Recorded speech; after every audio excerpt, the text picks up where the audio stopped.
Okay, good day. So today we'll be discussing the uh, ethical implications of AI model. So this is the last topic for the prelims. For the lesson objectives or learning outcomes of this topic is to compare the ethical implications of different AI models. Ano ba yung dalawang implication na yung una? The large language models and the image generators. No, ano nga ba artificial intelligence? No? When you say artificial intelligence, it refers to a computer system designated to simulate human cognitive function learning from data, reasoning through problems and understanding language and generating contents. No? In other words, artificial intelligence, no, it is like a human, no, na kung saan they can think, no, and then they can function, no, from what we teach, no, to the computer, no. Isa siyang tao na alam lahat, no, na kapag nagtanong ka, alam niya isasagot niya, no. Kaya niya umunawa ng problema, no, kaya niyang umunawa ng iba't ibang lengguwahe, kaya niyang gawin kung ano man yung ipapautos mo sa kanya. That's artificial intelligence, no. Ah, Sometimes mas magaling pa siya sa atin, mag-isip at gumawa, no? Mas magaling pa siya sa tao minsan. What was once science fiction is now embedded in daily life. Totoo 'yun, ano? Ang artificial intelligence nandiyan na siya sa pang-araw-araw natin ngayon, no? Hindi na mababago 'yan. That's the ah, naging normal na siya, no? New normal in using uh, artificial intelligence. So when you search Google, scroll a social media feed, or get a product recommendation, AI is quietly at work. Hindi pong nag-search ka lang sa internet, no? Nag-search ka sa Facebook, sa Google, andyan na sa artificial intelligence. Or kahit hindi ka mag-search, iutos mo, no? Gagawin niya para sa'yo. Andyan na si artificial intelligence, no? So, may dalawang types nito or uri. The first one is large language models at yung isa is yung AI image generators, no? Isa-isay natin. Etong large language models na to are trained on enormous collection of textbooks, articles, website codes to learn statistical patterns of human language, no? Ah, para itong isang ah, tao, no, na alam lahat kasi may utak. Pero yung utak na yan, kapag walang laman, walang may sasagot, no? Itong large language models, no, is siyang malaking flash drive. Isa siyang malaking USB na andun lahat ng informations, no? Na kapag tinanong mo siya, no, nag-type ka ng tanong, no, ibibigay niya sagot. Ibibigay niya sa iyo yung sagot, no? Kahit mapa-article man 'yan, mapa-libro man 'yan, no, mapa-website man 'yan, out of the world, no, kaya niyang sumagot, no? Pero base lang 'yan sa kung ano ang meron siya at kung ano ang nasa data drive niya, no? They don't understand language the way humans do, no? But they can predict what word or sentence should come next based on patterns learned from billions of example. Kung ano yung inutos mo sa kanya, as long as na alam niya yun, as long as na meron siyang data about it, kaya niyang sumagot, no? Kayang-kaya niya, no? Parang ano lang, parang ikaw na kapag may exam kayo at hindi ka nakapag-review, wala kang masasagot. Kung nakapag-review ka man, may sasagot siya. Ganun lang siya.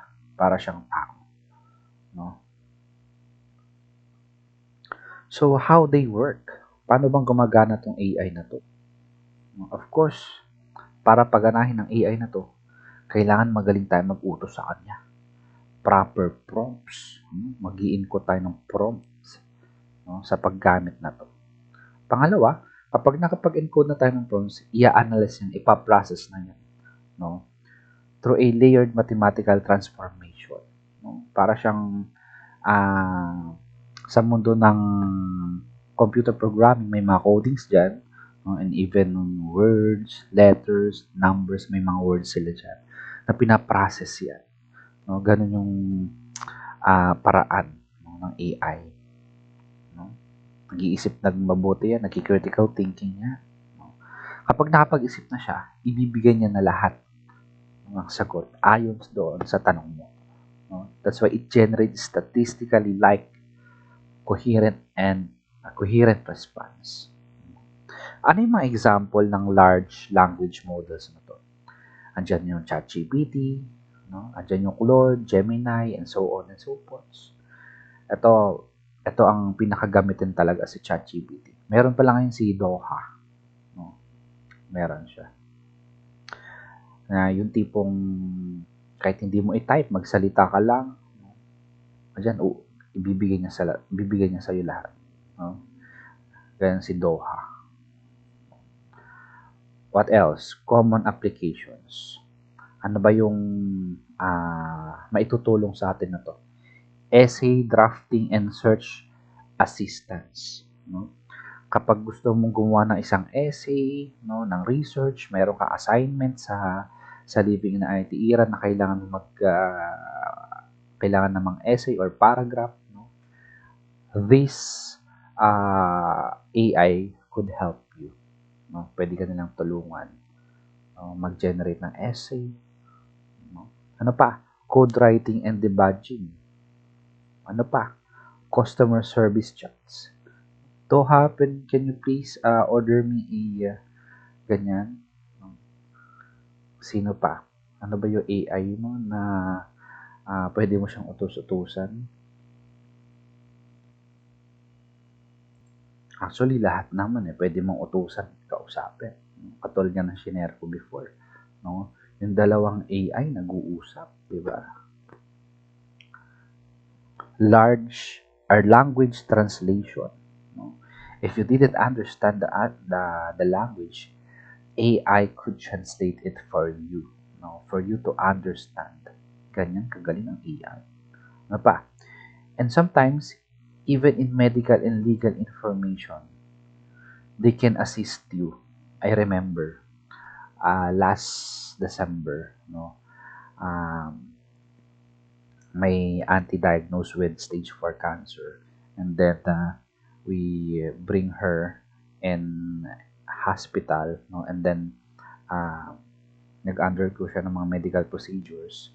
Di nung dumating medical procedures, no, I was curious on her condition. So I asked AI, no, to not to diagnose but to ask the condition of the patient. So I take a screenshot of the medical result, and then I upload it in ChatGPT to ask the medical condition. Nag-response naman siya, no, base doon sa medical results, no. And then nung nag-rounds yung doctor, no, chineck up yung mga medical result, yung response ni ChatGPT or ni AI, same sila nung sinabi ng doctor niya. Ang problema, at the end of response ni ChatGPT, sinabi niya sa dulo na don't rely on this yung sagot niya ni ChatGPT. In-advise niya pa rin na mag-consult pa rin sa medical doctor. Yun na may maganda. And even in legal basis, kung ano ba yung mga kailangan gawin, you can consult ChatGPT, no? Sabi ko nga sa inyo before, no, yung tipong hindi mo alam kung ano uulamin sa gabi, no? Sobrang hirap ka na kung anong masarap ulamin. Yung iba nag-ChatGPT pa to ask what is the better food for dinner, no? and even in our bylaws. No? They could assist us. Ano pa? AI image generators. Ito yung pangalawang type. So, itong image generators are used a different architecture. Many rely on a technique called diffusion modeling, where the system learns to reconstruct images from noise. They are trained to massive datasets of image caption, pairs, scrap from the internet. Itong AI image generators, no, nakakatakot to. Bakit? No? Kasi pinagsasama-sama niya yung mga larawan na naka-upload sa internet. No? Yung tipong sumasayaw yung particular senador, even yung mukha mo, kahit picture yan, biglang gagalaw, biglang magsasalita. No? Ganyan mag-generate ng image ang AI. No? Yung tipong lahat kasi ng mga images na in-upload sa social media, sa internet, no? Nakukuha yan ng AI. No? Nakakatakot yan. No? Nakakatakot yan. Nakapanood na ba kayo sa TikTok, no? Na si Dr. Willie Ong, meron naman na siyang ina-advertise na isang product, no? Yung isang tawag na to, herbal supplement. Nag-advertise naman siya, nagsasalita siya ng ganyan. Pero hindi naman pala siya yung nagsasalita. At hindi naman pala ina-advertise ni Doc Willie Ong yung product na yun. Those are AI generated, no? Yung mga pictures na yun. No? Ito kasing AI generators na yan, kapag nag-utos ka kay AI na gumawa ng isang picture, ang gagawin ni AI, hahanap siya sa lahat ng mga naka-upload sa internet. At yun yung gagawin niyang picture para sa iyo. Nakakatakot yun. No? So, how they work?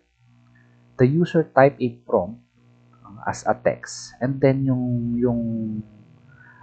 the model interpret the language. Ma-interpret ng AI yung kung ano inutos mo. And then, it generate pixel arrangement that match the described scene or style. Ang gagawin ni AI, no, pagsasama-samahin niya yung mga pictures na nakalap niya sa internet or sa social media base doon sa utos mo sa kanya. No? One time, nagpa-prompt ako kay ChatGPT na ano ba talagang itsura ng God? Ganyan. Hala, naggawa nga siya ng ng image ng God. No? May mukha pa. No? Ewan ko ba kung sinong mukha yung nilagay niya doon. No? So, hindi lang doon. No? In all the aspects. No? Ganyan lang naman kay ChatGPT, pinagsasama-sama niya lahat ng mga nakikita niya doon sa social media para gawan ka ng image. Ano yung mga pwede natin gamitin or example ng AI image generators? Andiyan si DALL-E, Midjourney, Adobe Firefly, Stable Diffusion, and even ChatGPT and Claude. Pwede eh. Na-try ko na din doon before. No? Nagpa-create ako ng image. Ang problema, ibang image ang bibinigay niya. Lalong-lalo na yung picture enhancement. Alam niyo ba yung picture enhancement? No? Yung medyo malabo yung picture, tapos pag sinalang nyo sa picture enhancement, after nun, ibang picture pa rin lumalabas. Hindi nyo naman nakamukha. Sino naka-experience yun? Diba? Ano pa? Common applications, digital art and concept design. Magaling naman talaga siya. No? Advertising and marketing visuals, product mock-ups, and education illustration. Sa different institution, ginagamit na yung AI image generators tayo in our university. Kung makikita nyo yung tarpaulin na elementary building doon, that's AI generated. And even sa mga public schools, they use it. No? Basta maging magaling ka lang talaga sa pag-utos. No? Ibibigay naman niya sa'yo yung magandang generated. No? But, in ethical implications of LMMS, no, meron tayong tinatawag na hallucination and misinformation. Sa LLMS, they generate plausible sounding text, not verified facts. When they don't know something, they may fabricate answer in called hallucination. Kapag nag-utos ka kay AI at hindi niya alam yon, no, yung pinapagawa mo, ang gagawin niya, hahanap siya ng katunog ng words na yon or katunog ng pinauutos mo. No? Kokopya siya ng iba, pero hindi naman yun talaga yung meaning ng pinapahanap mo. They called it hallucination. No, grabe, nakakatakot yun. Ayan, meron tayong example. The student asked the AI to cite 5 scientific studies on a topic. So the model confidentially lists 5 sources with realistic looking author names, journals, and years that simply don't exist. No? Grabe. So paano kapag naniwala naman tayo sa pinrop ni AI agad, pero hindi naman pala siya totoo? That would lead us misinformation. Diba? Nakakatakot yan. Pangalawa, academic integrity. Yung LLMS na to can produce essay code, research reports in a second. Totoo yun, ano? If you have assignment in our university or meron ka assignment, AI could assist you. Diba? In just one click, the answer is there. Diba? Ang galing. So, this creates a tension. When does AI assistance cross the line into academic dishonesty? Now, again, when does AI assistance cross the line into academic dishonesty? No? First one, in responsible use, using AI is using AI to brainstorm ideas. Ito yun, ano? AI could help us brainstorm our ideas, no? Tinuturuan niya tayo kung anong kailangan gawin, tinuturuan tayo, di ba? We learn a lot from artificial intelligence. At sometimes, naging reliant tayo. Pangalawa, asking AI to explain a concept, no? Kapag if we didn't know the question or the answer or the concept, AI could assist us. Mas magaling pa nga siya sa atin. No? Ano pa? Using AI to proofread, no?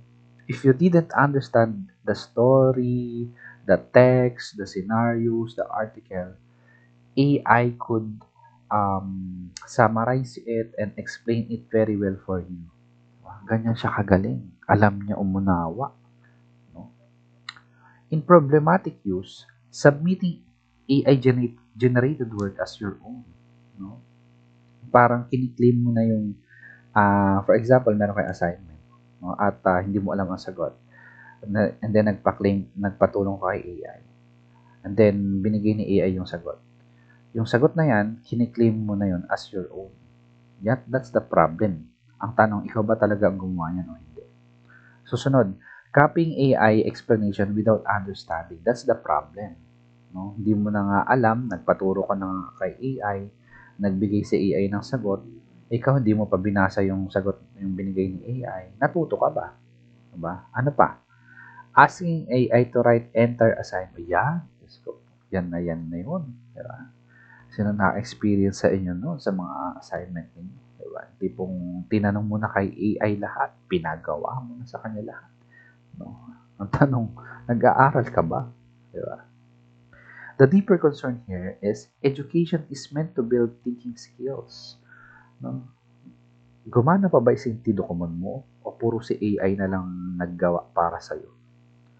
We are over-relying on AI bypasses the cognitive struggle that makes learning stick. Totoo yun, ano? Napaka-reliant na lang tayo kay AI. Hindi na nagagamit si critical thinking, si metacognition, si sentido komon in all aspect. Puro AI na lang tayo. Diba? Pangatlo, bias and discrimination. In what aspect? AI models learn from human-generated data. Totoo yun, ano? Hindi yan makakasagot, hindi si AI makakasagot kung hindi mo tuturuan. At tayo din ang nagpapagalaw kay AI. No? Ano pa?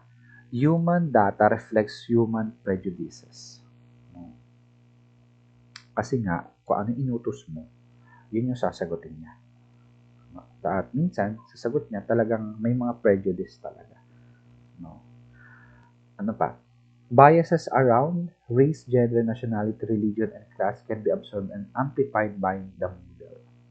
Yan ang problema. No? Yung tipong nagtatanong ko sa kanya, tapos sumagot siya na natatouch yung races ng bawat isa. I would like to share this.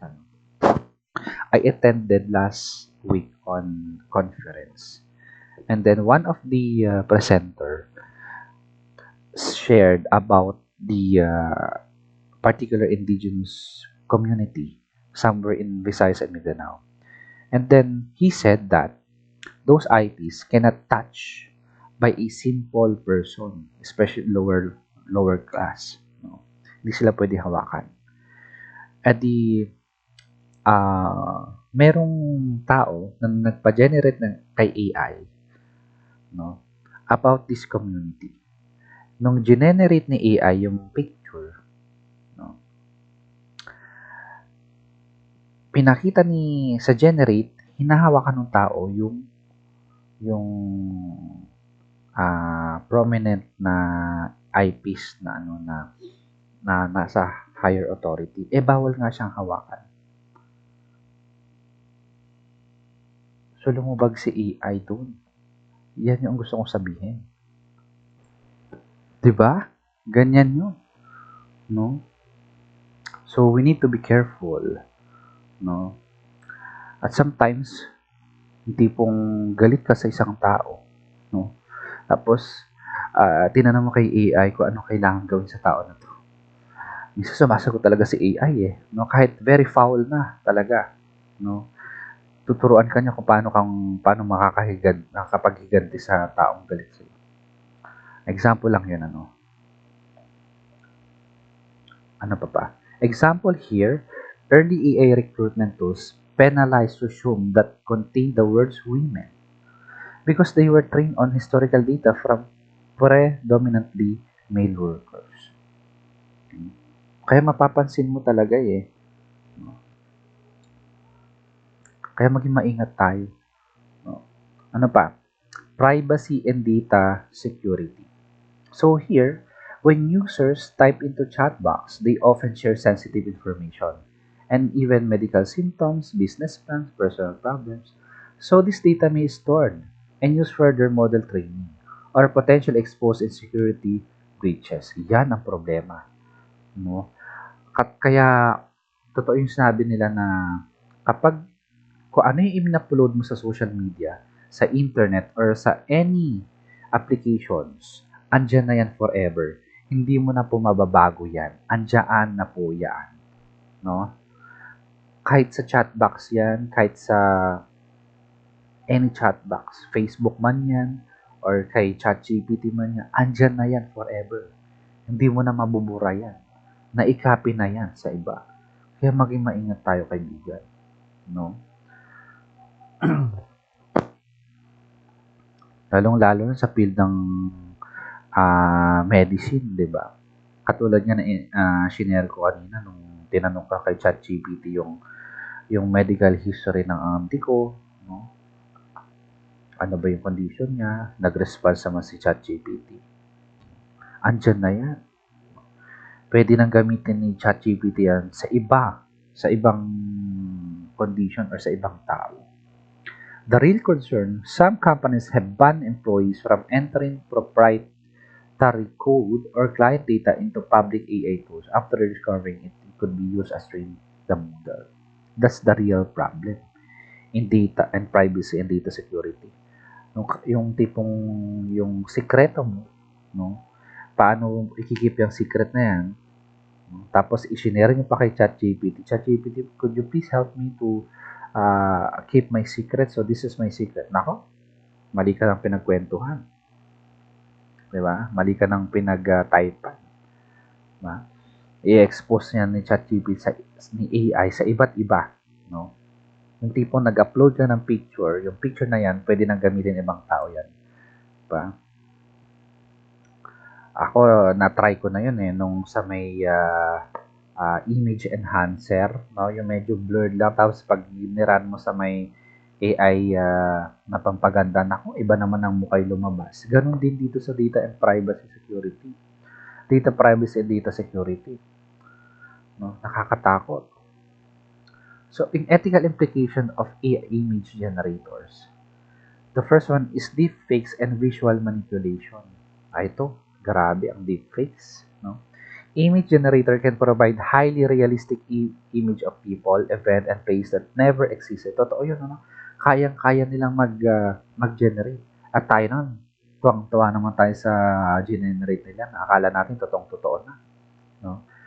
Na ginagawa, when weaponized, this become deepfakes or fabricated image or videos designed to deceive. No?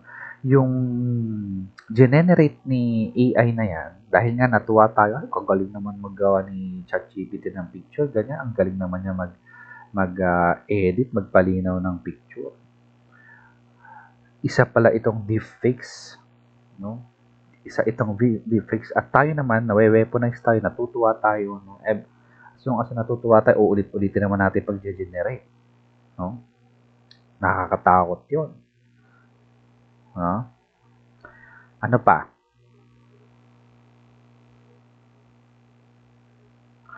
Copyright and intellectual property.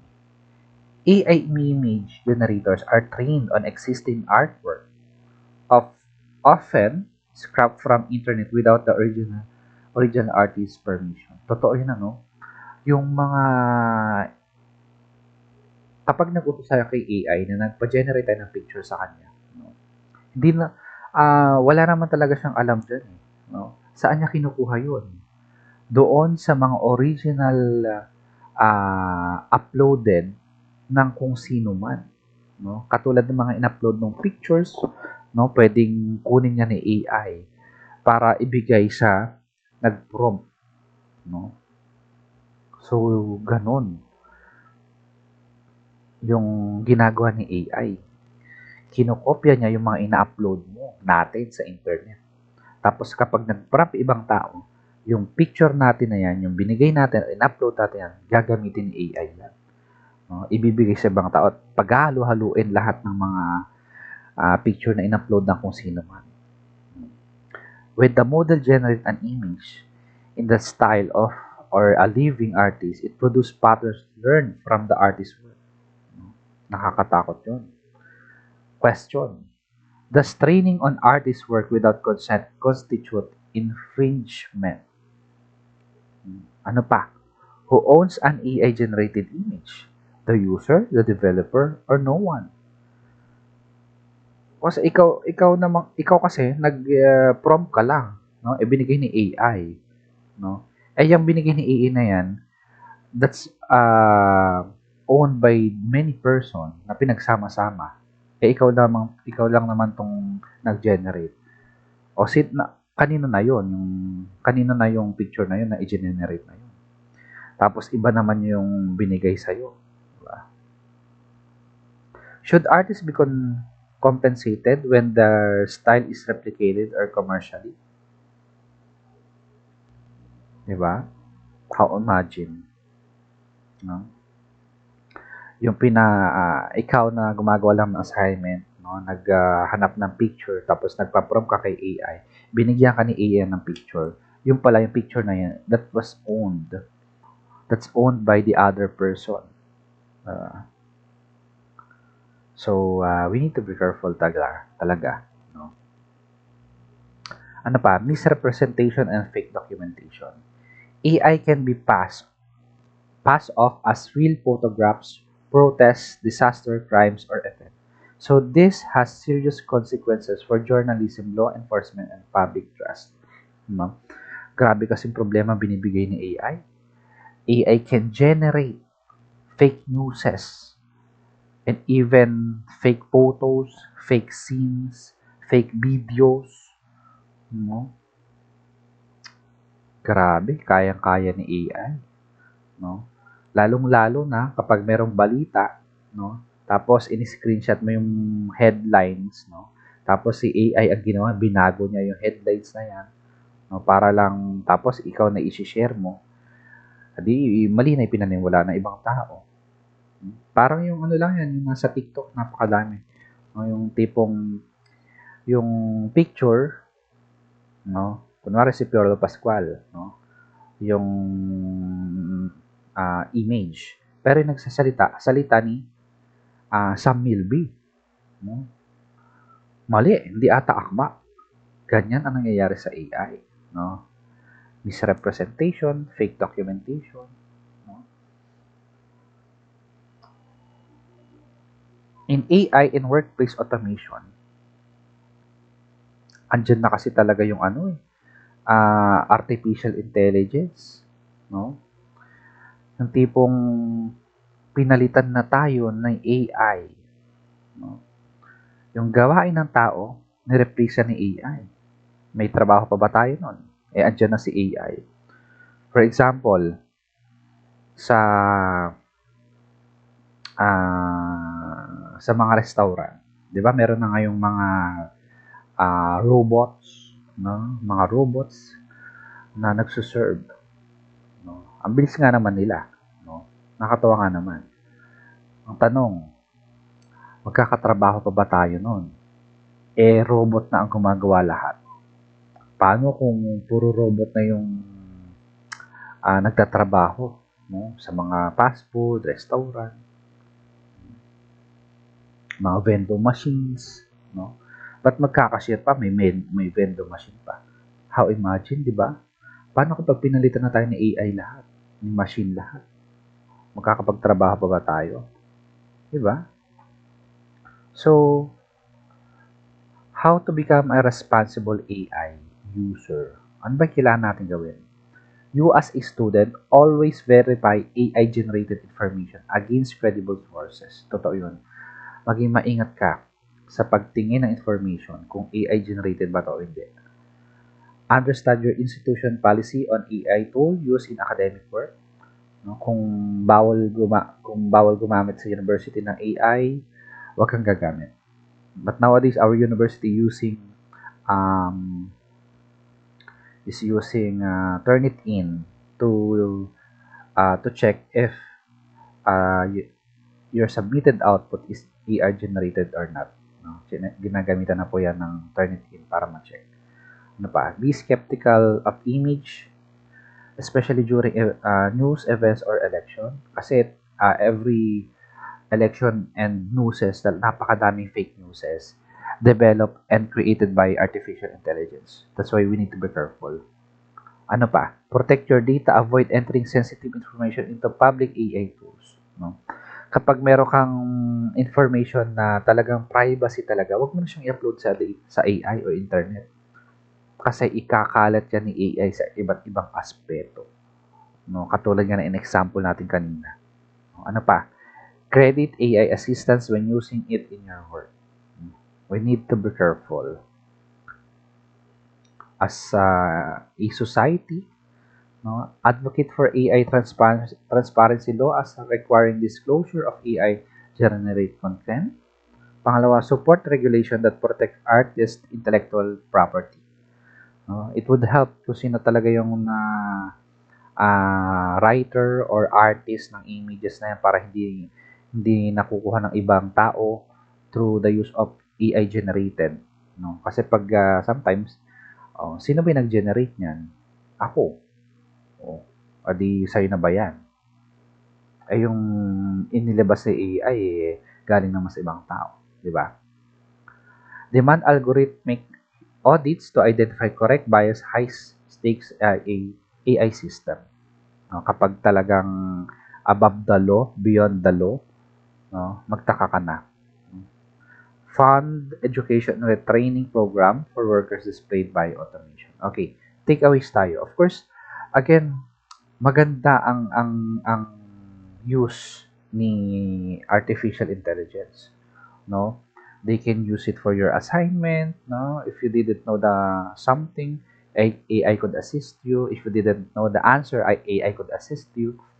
Kapag meron kang problema na hindi mo kayang sagutin, AI could assist you, no? But again, like what I said, in every use of artificial intelligence and information technology, there should be barriers. Dapat balance silang palagi. Katulad ng sinabi ko, parang ano lang yan, parang pagkain. Kapag na-overeat ka, masama sa health. Kapag kulang naman, masama sa health. There should be a balance at all times. Ganun din sa paggamit ng AI. And then, maging matalino tayo, no?